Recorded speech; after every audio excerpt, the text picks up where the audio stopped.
Hello guys and welcome back. So today's video, ayan gagawa tayo ng masbush chicken. So ayan ang ating mga ingredients. At syempre, hindi mawawala ang ating chicken. So ayan guys, i-marinate na natin na ating chicken and then after, iprito na natin. So ayan, iprito na natin isa-isa. Ayan, lagay na natin, mainit na ang ating kawali. Mainit na yung mantika. So, ayan.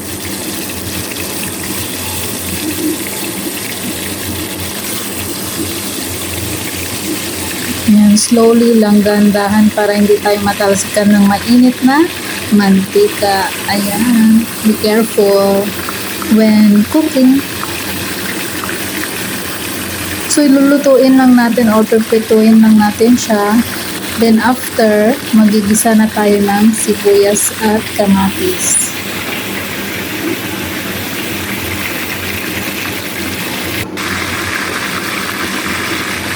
So ayan, malapit ng maluto ang ating pinritong manok. And after nyan, kunin lang natin at set aside.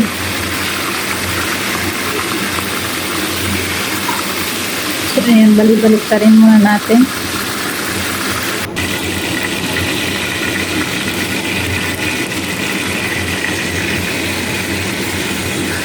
So ayan, set aside muna natin guys. And then mag-isa na tayo ng sibuyas.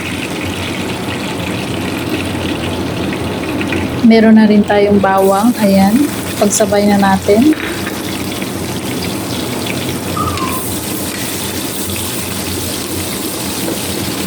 So yung pinagprituan natin ng manok, doon na rin natin ginisa yung ating onion. Ayan, yan na rin yung gagamitin natin para yung lasa nandun pa rin. So ayan guys.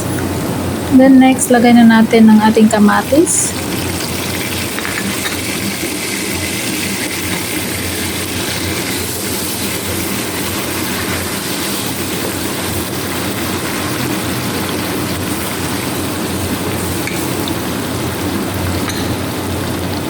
Then, isabay na rin natin ang ating slice na patatas after nito.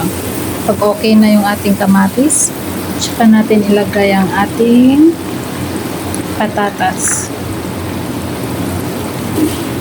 So, ayan, at okay na ang ating kamatis, ilagay na natin ang ating patatas. Ayan, haluin lang.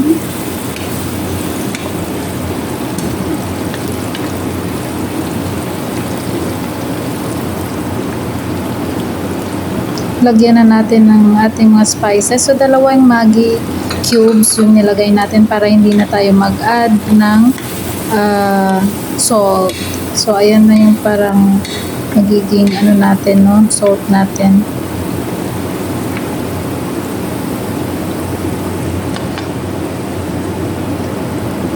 And then, ang ating chicken, of course, ilalagay na natin. Ayan, mix lang ulit.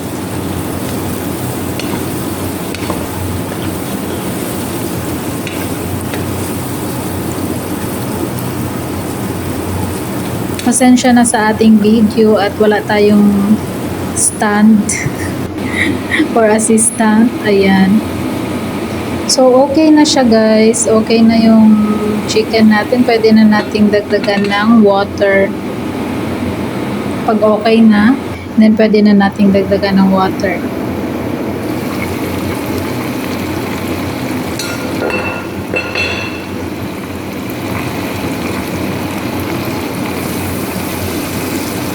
So, ayan, at okay na.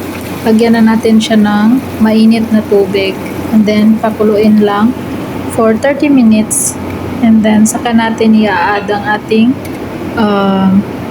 rice.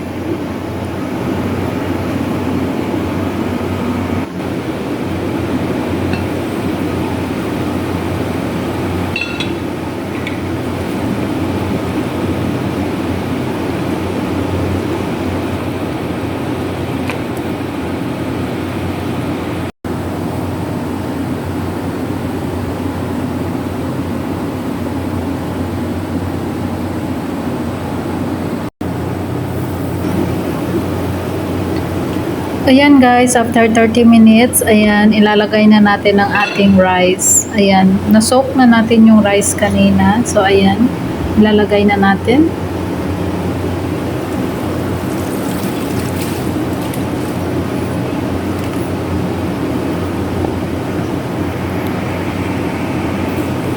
I-mix lang din natin ulit para magpantay ang ating rice.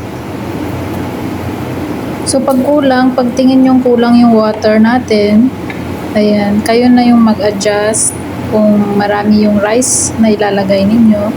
Ayan, kayo na mag-adjust na ng level ng tubig. Yung sa tingin nyo lang na maluluto na yung kanin. Yung kaya niyang maluto yung kanin. Takpan ulit natin. Ayan.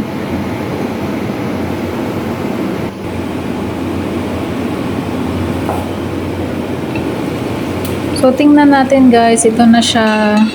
Pero medyo may tubig pa siya. Kaya, ayan. Ihaluin lang natin. And then, add ulit tayo ng ilang minutes hanggang sa matuyo siya. At maluto ang rice. So, ganun lang kasimple guys yung mashed bush chicken. So, pwede nyo na rin lutuin sa inyong bahay. Madali lang. Madali lang siya.